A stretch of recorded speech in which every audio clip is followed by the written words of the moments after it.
Hi നമസ്കാരം. ഞാനിന്ന് വന്നിരിക്കുന്നത് ആസ് യൂഷ്വൽ റെസിപ്പി ആയിട്ടല്ല.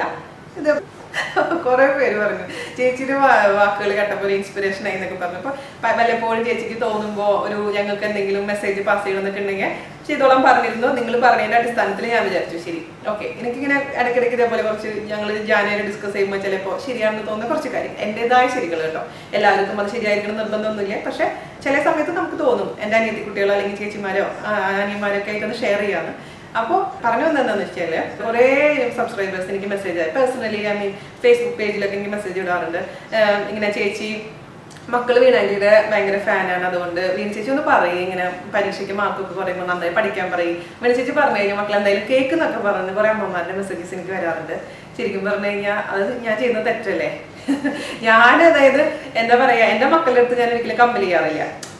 പഠിക്കണം കുട്ടികൾ എന്തായാലും തീർച്ചയായിട്ടും. പക്ഷെ പഠിക്കുക എന്ന് പറഞ്ഞാൽ നമ്മൾ പുറകെ നടക്കുന്നത് അവരോട് ചെയ്യുന്ന ഏറ്റവും വലിയ ക്രൂരതയാണ്. അന്നാണ് എനിക്ക് മനസ്സിലാക്കിയിട്ടുള്ളത് എൻ്റെ സ്വന്തം അനുഭവത്തിൽ നിന്ന്. കാരണം എൻ്റെ അമ്മ ഒരു സ്ട്രിക്റ്റ് ആയിട്ടുള്ള ടീച്ചറായിരുന്നു.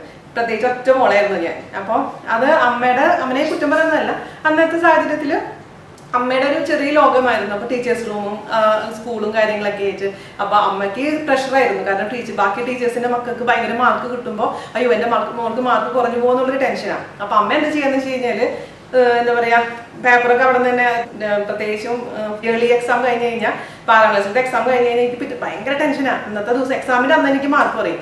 ബാക്കിയുള്ളവർക്കൊക്കെ എന്തൊരു സമാധാനം, കാരണം 2 മാസം സമാധാനമായിട്ട് കളിച്ചും തിരിച്ചു കഴിഞ്ഞിട്ടുള്ള മാർക്ക് അറിയുന്നു. പക്ഷെ എനിക്ക് അന്നേ മാർക്ക് അറിയുന്നേ.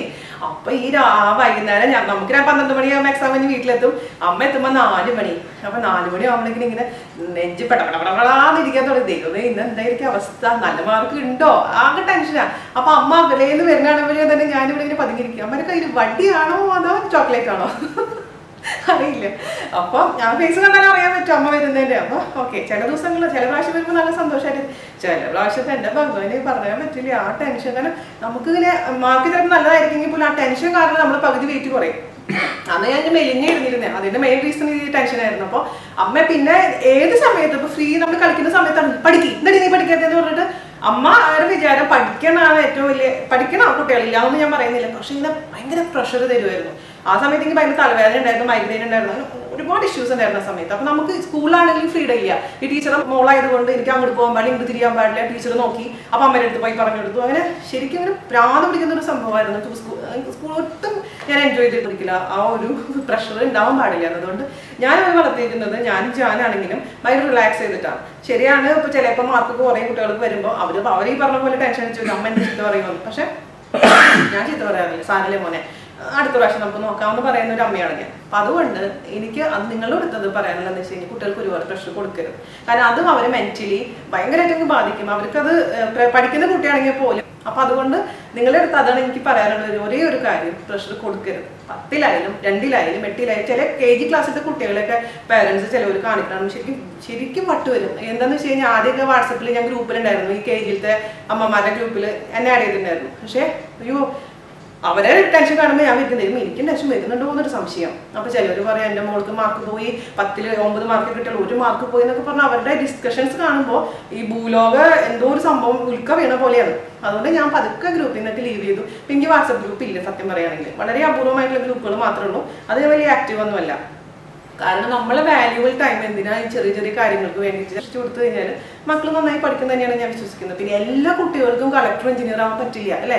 എല്ലാവർക്കും അവരുടേതായ കൊച്ചു ടാലൻസ് ഉണ്ടാവും. അതിപ്പോൾ ചില കുട്ടികൾക്ക് നല്ല വരയ്ക്കാനുള്ള ടാലൻസ് ആയിരിക്കാം, ചിലർ പാട്ട് പാടുന്ന കുട്ടികളായിരിക്കാം, അല്ലെങ്കിൽ ചിലർ കമ്പ്യൂട്ടർ ബേസ് ആയിട്ടുള്ള ടാലന്റ് ആയിരിക്കും. അപ്പൊ അവർ തന്നെ കണ്ടുപിടിച്ചോളൂ. നമ്മൾ പിന്നെ ഈ പാട്ട് പാടുന്ന കുട്ടികളുണ്ട്, അമ്മമാര് ഏത് സമയത്തും കൊണ്ട് കുട്ടികൾക്ക് ഈ സ്കൂളിൽ പോയി തിരിച്ചു വന്നു കഴിഞ്ഞാൽ ഈ പാട്ട് ക്ലാസ്സിൽ പോകണം, അല്ലെങ്കിൽ വരയ്ക്കാൻ പോകണം, അല്ലെങ്കിൽ പിയാനോ വായിക്കാം. അങ്ങനെ അവർക്ക് സമയമില്ല. കുഞ്ഞുങ്ങൾക്ക് എന്ന് പറഞ്ഞ ഒരു 5 മിനിറ്റ് ഇരിക്കാൻ സമയമില്ലാത്ത കുറെ കുട്ടികളെ എനിക്കറിയാം. അതുകൊണ്ട് എന്റെ പ്രേക്ഷകരോട് ഇത്ര മാത്രം പറയാറുണ്ട് കുട്ടികൾക്ക് ഇമോഷണൽ കാലാവസ്ഥ ഇന്നലെ എന്താ വെച്ചാൽ എനിക്കൊരു കുഴപ്പമുണ്ടായിരുന്നില്ല. എനിക്ക് ഭയങ്കര തലവേദനയായിരുന്നു. അതല്ലേ ഞങ്ങള് വഴി ഒഴിഞ്ഞ് നടക്കണ്ടല്ലേ? PMSനെ കുറിച്ചാണ് താങ്കൾ ഉദ്ദേശിക്കുന്നത്? നിങ്ങൾ ആലോചിക്കുന്നുണ്ടോ പലരും ഇതെന്താ സംഭവം എന്താന്ന് വെച്ച് കഴിഞ്ഞാൽ എൻ്റെ കുറേ സുഹൃത്തുക്കളുടെ അടുത്ത് ഞാൻ സംസാരിച്ചപ്പോൾ, അതായത് എൻ്റെ ഒരു ഏജും അതേപോലെ തന്നെ ആഫ്റ്റർ 30 കഴിഞ്ഞപ്പോഴാണ് എൻ്റെ ലൈഫിൽ ഞാനൊരു കാര്യം ശ്രദ്ധിച്ചത്. പ്രത്യേകിച്ചും ഞാനാണത് ശ്രദ്ധിക്കാൻ തുടങ്ങിയത് എന്നെക്കാളും കൂടുതൽ. അത് എന്താന്ന് വെച്ച് കഴിഞ്ഞാൽ നമ്മുടെ സ്ത്രീകൾക്ക് വേണ്ടി മാത്രമല്ല, ഹസ്ബൻഡ്സിനും കൂടിയിട്ടുള്ള സംഭാവന.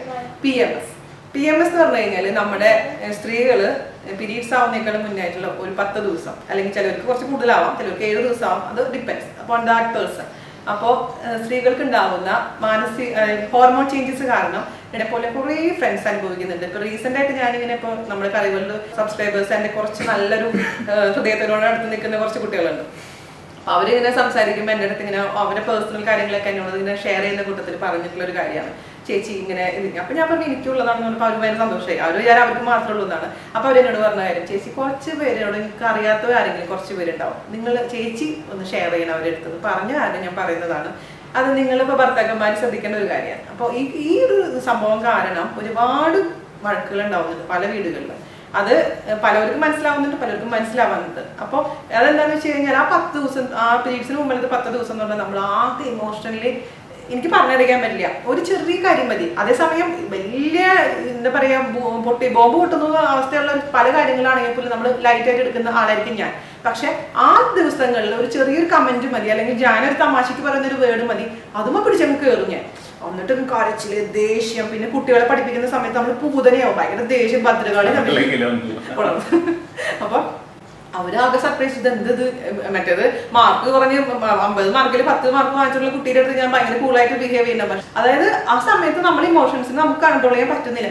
നമുക്കറിയാം നമ്മൾ ചെയ്യുന്നത് പൊട്ടത്തരാണ്, തെറ്റാണ്, അങ്ങനെ ചെയ്യാൻ പാടില്ല, കുട്ടിയുടെ ചീത്ത പറയാൻ പാടില്ല, അല്ലെങ്കിൽ ഭർത്താവിൻ്റെ അടുത്ത് ബിഹേവ് ചെയ്യാൻ പാടില്ല എന്ന് എനിക്കറിയാം. പക്ഷെ എൻ്റെ ഇമോഷൻസിനെ എനിക്ക് കൺട്രോൾ ചെയ്യാൻ പറ്റുന്നില്ല.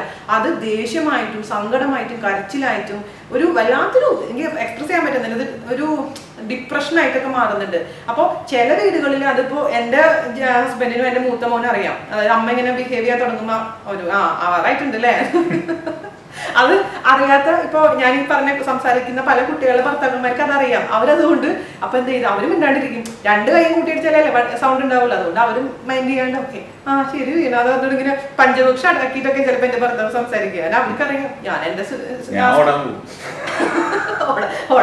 ഓടലല്ലോ. അപ്പൊ അവർക്കറിയാം ഞാൻ എന്റെ സമയം എങ്ങനെയാണ്, ഞാൻ എന്നോട് ഇപ്പൊ അവരെന്ത് വാഗ്വാദം ഇപ്പൊ അതിനുള്ള പ്രായമായിട്ടില്ല. അപ്പൊ ഞാൻ പറഞ്ഞു വന്നതെന്ന് വെച്ച് കഴിഞ്ഞാൽ ഇത് പല ഭർത്താക്കന്മാർക്ക് അറിയില്ല. നിങ്ങൾ അല്ലെങ്കിൽ ഭർത്താവിനോട് ഡിസ്കസ് ചെയ്യുക, ഇങ്ങനെയാണ് ഈ സമയത്ത്, അതുകൊണ്ടാണ് ഇപ്പൊ എന്തെങ്കിലും എന്റെ വായിൽ തെറ്റ് വന്നിട്ടുണ്ടെങ്കിൽ ക്ഷമിക്കണമെന്ന് പറഞ്ഞ് നമുക്കത് ഒരു ക്ഷമ, ഒരു സോറി പറഞ്ഞാൽ തീരാവുന്ന കാര്യങ്ങളേ ഉള്ളൂ. പരസ്പരം അത് ഡിസ്കസ് ചെയ്തിട്ടുണ്ടെങ്കിൽ ലൈഫിൽ ഇതേപോലത്തെ പല വഴക്കുകളും ഇല്ലാതാക്കാൻ പറ്റും. അതിന് കുഞ്ഞുങ്ങളോടും പറയാം, അമ്മ എന്തെങ്കിലും പറഞ്ഞു കഴിഞ്ഞാൽ സോറി ഇട്ട മക്കളെ, ഇത് ഇന്ന സമയം ആയതുകൊണ്ടാണ് അമ്മ അങ്ങനെ ബിഹേവ് ചെയ്തത്. പിന്നെ ഞാൻ ഈ പറഞ്ഞ പോലെ കുറച്ച് കഴിഞ്ഞാൽ ഞാൻ പറയാൻ തുടങ്ങും, അയ്യോ ഞാൻ അവരുടെ അടുത്ത് വഴക്കിട്ടല്ലോ, അല്ലെങ്കിൽ ഞാൻ ഇങ്ങനെ പറഞ്ഞല്ലോ എന്ന് പറഞ്ഞു. ആ സമയത്ത് നമ്മളുടെ ഒരു ഫ്രസ്ട്രേഷൻസ് നമുക്ക് എനിക്ക് പറഞ്ഞറിയിക്കാൻ പറ്റത്തില്ല. അപ്പൊ അതുകൊണ്ട് നിങ്ങൾ അറിയാത്തവരാണെങ്കിൽ നിങ്ങൾ അറിയാത്തവർക്ക് വേണ്ടിയാണ് പറഞ്ഞു തന്നത് കേട്ടോ. അതുപോലെ തന്നെ നമ്മുടെ ജീവിതത്തിൽ പല അബദ്ധങ്ങളിലും ചെന്ന് ചാടാറുണ്ട്. അപ്പൊ എല്ലാവരും പറഞ്ഞു ചേച്ചിയൊക്കെ ചെയ്യുന്നത് ഭയങ്കര ഒന്നുമല്ല, നമ്മളെല്ലാവരും അബദ്ധങ്ങളിൽ കൂടെ തന്നെ കടന്നുപോയിക്കൊണ്ടിരിക്കുന്നത്. ഞങ്ങളുടെ ജീവിതത്തിൽ ഇത്രയും വർഷത്തെ ഒരു ജേർണി നോക്കുമ്പോൾ പല അബദ്ധങ്ങളിൽ പെട്ടിട്ടുണ്ട്. പക്ഷെ അതിൽ ഞങ്ങൾ ആദ്യം ഗിസൈസിലായിരുന്നു താമസിച്ചുകൊണ്ടിരുന്നത് 5 വർഷക്കാലം. ഒരു ചെറിയ ഫ്ലാറ്റ്, 1 ബെഡ്റൂം ഫ്ലാറ്റ് ആയിരുന്നു. അപ്പൊ എന്ത് പറ്റുന്ന വെച്ച് കഴിഞ്ഞാൽ മോനെ പ്രസവിച്ച് വന്നപ്പോൾ എനിക്ക് 2 പേരും കൂടെ മാനേജ് ചെയ്യാൻ പറ്റാത്തൊരവസ്ഥ വന്നു. അപ്പൊ അച്ഛൻ പറഞ്ഞു നാട്ടിൽ നിന്ന് ഒരു ചേച്ചിനെ കൊണ്ടുവരാന്ന് പറഞ്ഞു, സെർവന്റിനെ കൊണ്ടുവരാന്ന് പറഞ്ഞിട്ട് ഞങ്ങൾ ഡിസൈഡ് ചെയ്തു. അങ്ങനെ വിസയൊക്കെ റെഡിയാക്കി ചേച്ചിനെ കൊണ്ടുവന്നു.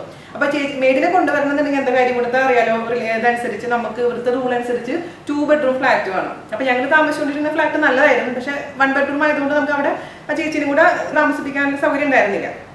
അതുകൊണ്ട് ഞങ്ങൾ എന്ത് ചെയ്തു, അവിടെ നിന്ന് ഫ്ലാറ്റ് മാറാന്ന് വിചാരിച്ചു. ഫ്ലാറ്റ് മുഴുവൻ ഇങ്ങനെ കണ്ട് ഒന്നും ഇഷ്ടപ്പെട്ടില്ല. അപ്പൊ ഞങ്ങൾ വിചാരിച്ചു നോക്കി സൈസിലൊക്കെ ആ സമയത്ത് നല്ല എന്താ പറയാ ട്രാഫിക് ഒരുപാട് കൂടി വരുന്ന സമയമായിരുന്നു, ഒരുപാട് ബിൽഡിങ്സ് വരുന്ന സമയമായിരുന്നു. അപ്പൊ ഞാനാണെങ്കിലും ഇപ്പൊ ഞാൻ പറയും പല സമയത്തും നമ്മളൊരു എമർജൻസി വന്നു കഴിഞ്ഞാൽ വീട്ടിലേക്ക് എത്താൻ പറ്റിയിരുന്നില്ല, ട്രാഫിക് ബ്ലോക്കിൽ പെട്ടിട്ട്. അപ്പൊ ഞങ്ങൾ ഞാൻ പറഞ്ഞു ഇങ്ങനെ സിലിക്കൺ വയസസ് എന്ന് പറഞ്ഞൊരു സ്ഥലമുണ്ട്, വളരെ കാം ആൻഡ് ക്വയറ്റ് പ്ലേസ് ആണ്, നമുക്കൊന്ന് അവിടേക്ക് മാറിയാലോ എന്ന് ആലോചിച്ചപ്പോൾ ആദ്യമൊക്കെ എനിക്കിങ്ങനെ അയ്യോ വേണ്ട എന്നൊക്കെ പറഞ്ഞ് ഞാൻ ഒട്ടും ഇഷ്ടപ്പെട്ടിരുന്നില്ല. എന്നാലും പിന്നെ ഞങ്ങൾ ഈ വീക്കെൻഡിലൊക്കെ ഇങ്ങനെ ഓരോ വീടുകളിലൊക്കെ വന്ന് കാണാൻ തുടങ്ങി, ഫ്ലാറ്റുകളൊക്കെ കണ്ടപ്പോൾ അങ്ങനെ അവസാനം സിലിക്കൺ വയസസിൽ ഒരു ഫ്ലാറ്റിൽ പോയി കണ്ടു. ദൈവമേ ആ ഫ്ലാറ്റ് കണ്ടപ്പോൾ ഞാനും ഒറ്റ വാക്കിന് പറഞ്ഞു ഇത് മതി. അങ്ങനെ ഒറ്റ വാക്കിൽ 2 പേരും പറഞ്ഞു ഇത് മതി, നമുക്ക് ഇനി വേറെ ഫ്ലാറ്റ് ഞാൻ അന്വേഷിക്കേണ്ട ആവശ്യമില്ല എന്ന് പറഞ്ഞാൽ ഞങ്ങൾ അത് ഡിസൈഡ് ചെയ്തു. ഫുൾ ഗ്ലാസ് ആയിരുന്നു. അതായത് സ്വപ്നത്തിൽ ഞാനിങ്ങനെ കല്യാണം കഴിക്കുന്ന സമയത്തൊക്കെ ഇങ്ങനെ ഒരു സ്വപ്നങ്ങൾ ഉണ്ടാവില്ലേ നമുക്ക് ഇന്ന ഫ്ലാറ്റ്. അപ്പൊ ഇങ്ങനെ എന്റെ മനസ്സിലെ സ്വപ്നം കുറച്ചും കൂടി വേറിട്ടതായിരുന്നു. ഈ മലയുടെ മുകളിൽ ഒരു കുഞ്ഞൊരു ഫുൾ ഗ്ലാസ് ഉള്ള വീട് എന്നൊക്കെ പറഞ്ഞിട്ട് ഇങ്ങനെ സ്വപ്നം കാണുന്ന ഒരാളായിരുന്നു. അപ്പൊ പക്ഷെ മലയുടെ മുകളിലേക്ക് പക്ഷെ ഈ വ്യൂ എന്ന് പറഞ്ഞു കഴിഞ്ഞാൽ ഫുൾ കംപ്ലീറ്റ് ഗ്ലാസ്.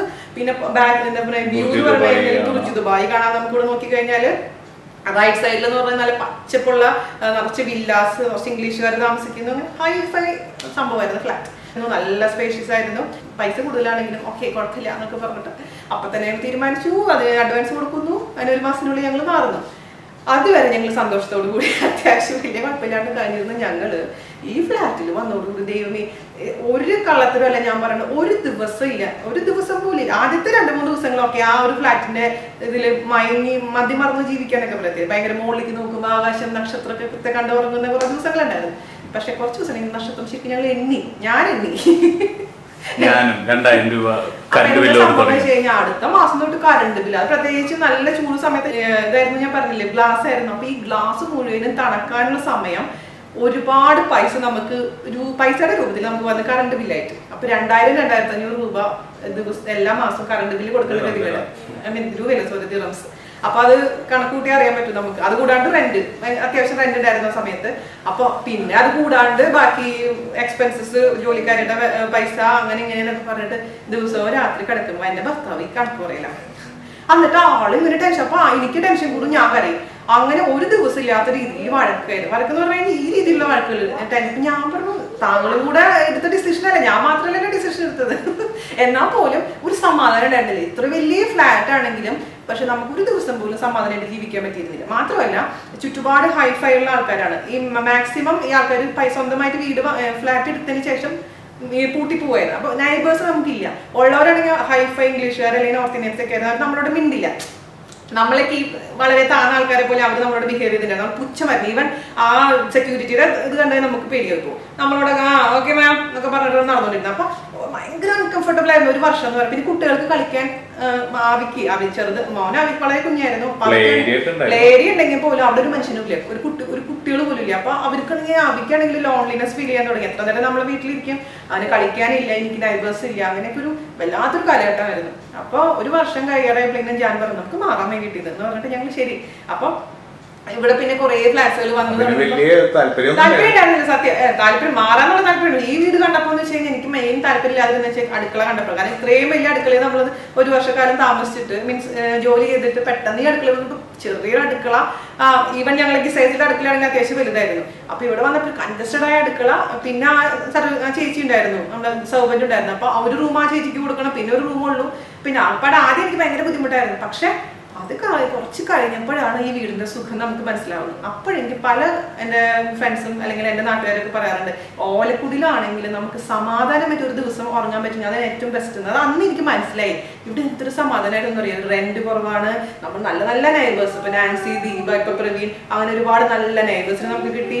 നമ്മളെ കാറ്റഗറിയിലുള്ള ആൾക്കാർ, നമുക്ക് മനസ്സ് തുറന്ന് സംസാരിക്കാൻ പറ്റുന്ന കുറെ ആൾക്കാരുണ്ടല്ലോ. അല്ലാതെ ഈ ഹൈഫണ്ടേ ജീവിച്ചിട്ട് കാര്യമില്ല എനിക്ക് മനസ്സിലായി. കൊച്ചു കൊച്ചു സന്തോഷങ്ങളാണ് നമ്മുടെ ഫ്ലാറ്റിലുള്ളത്. അപ്പൊ ഈ വലിയ ഫ്ലാറ്റിൽ പോകാന്നുള്ള അതോടുകൂടി ഞങ്ങള് വേണ്ടാന്ന് വെച്ചു. പിന്നെ മാത്രമല്ല ഈ ഫ്ലാറ്റിലോട്ട് വന്നപ്പോ കുറെ ഭാഗ്യങ്ങൾ വന്നു നമ്മുടെ കുറെ. അത് മേ ബി നമ്മളെ മനസ്സിൻ്റെതായിരിക്കാം. ഇവിടെ വന്നപ്പോഴാണ് ഞാൻ ആദ്യമായിട്ട് യൂട്യൂബ് തുടങ്ങുന്നത്. അങ്ങനെ കുറെ നമുക്കൊരു എന്താ പോസിറ്റീവ് വൈബ് തോന്നുന്നൊക്കെ പറയത്തില്ലേ, ആ ടെൻഷനൊക്കെ മാറി. അത്യാവശ്യം കയ്യിലുള്ള പൈസ കൊണ്ട് നമുക്ക് ചെലവ് ചെയ്യാന്നുള്ള അവസ്ഥയായി. കുട്ടികളാണെങ്കിൽ കുറച്ച് വലുതായി, അവർക്ക് കാര്യങ്ങൾ പറഞ്ഞാൽ പിന്നെ ഞങ്ങൾ ജോലിക്കാരെ തിരിച്ചു നാട്ടിലോട്ട് അയച്ചു. അപ്പൊ ഞങ്ങൾ കൊച്ചു ലോകമായിട്ട് മാറി.